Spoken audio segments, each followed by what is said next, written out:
¿Qué tal? Bienvenidos. Vamos a revisar el tema de relación longitud-tensión del músculo. Este tema surge a partir de una duda que se tuvo en la clase.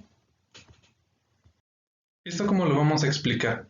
Vamos primero a ver esta gráfica, que es una curva. Entonces, podemos ver que en la parte de abajo tenemos la longitud del sarcómero, que se mide en micrómetros, y en la parte vertical tenemos la tensión medida en porcentaje.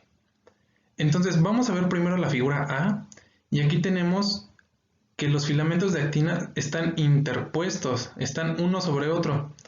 Entonces, si nosotros quisiéramos generar más puentes cruzados, no podríamos, porque vean, ya están superpuestos, ya no podemos contraer esto. ¿Y cómo se vería esto? ¿Cómo lo podríamos entender? Vamos a hacer este movimiento, van a flexionar su brazo y traten de tensarlo.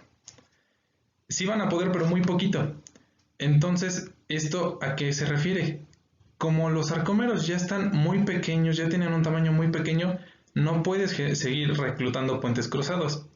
En cambio, en el ejemplo B y en el C, vean cómo los filamentos de actina están un poquito lejos. En el C se ve un poquito mejor, que nada más tienen están superpuestos sobre sobre los filamentos de miosina. Entonces esto sí puede llevarnos a reclutar puentes cruzados. Entonces, si nosotros lo contraemos, vamos a tener una tensión mayor. Podemos llegar a la tensión del 100%. ¿Y esto en qué medida del sarcómero es? Es de 2 a 2.3 micrómetros. Es decir, si el sarcómero mide de 2 a 2.3 micrómetros, vamos a tener una tensión del 100%. Y esto sería más o menos en la figura C. Pero, ¿qué va a pasar en la figura D?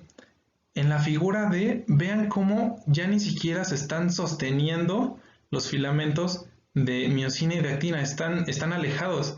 Entonces, si nosotros quisiéramos contraerlos, no pueden, porque no están unidos. Y esto lo vamos a ver con el siguiente movimiento. Van a estirar su brazo, así, y generan una contracción. Ahora sí no van a poder para nada. ¿Por qué?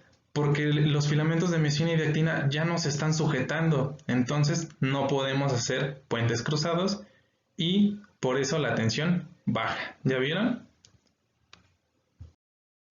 Y ahora vamos a traspasar esto al músculo.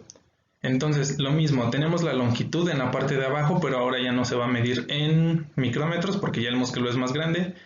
Entonces se va a medir en la mitad de la distancia de la longitud normal, en normal y en 2 veces normal. Y en la parte vertical tenemos a la tensión del músculo. Noten la curva roja, eso se refiere a la tensión activa. La tensión activa es el resultado de la contracción o reclutamiento de los puentes cruzados y se parece muchísimo a la gráfica que vimos ahorita, la pasada. Y la tensión pasiva es el resultado de los elementos elásticos, como les mencionaba en clase, la titina, tejido conectivo, la membrana celular de la fibra muscular y los tendones. ¿Y esto cómo lo podemos explicar? Ya mencionábamos, por ejemplo, que la tensión pasiva va a ser por los elementos elásticos. Entonces, vamos otra vez a hacer un movimiento, que es de que contraemos. Entonces, estos elementos elásticos no se van a estar estirando, son como una liga. Si los tenemos así, no se están estirando. Entonces, tendríamos a la longitud de la mitad normal. Pero si nosotros empezamos a estirar, por ejemplo, aquí a la tensión normal, vean cómo la curva azul empieza a subir. Y finalmente, cuando nosotros estiramos por completo el músculo a 2x o 2 veces lo normal, la tensión va a estar aumentada porque los tendones, la membrana celular y la titina se encuentran estirados y eso nos genera tensión. Esa es la tensión pasiva. Y como marca Boron, la tensión pasiva es la tensión medida antes de la contracción. Ahorita que estamos estirando no estamos contrayendo, pero la tensión activa ya es durante la contracción. Entonces se grafican estas dos y se va a tener la tensión total, es decir, la suma de estas dos, de la activa y de la pasiva. Y por eso tenemos una curvita que sube, ¿ok? Y bueno, básicamente esta sería la explicación. Ojalá y sí la hayan entendido y puedan entenderle muy bien a su lectura.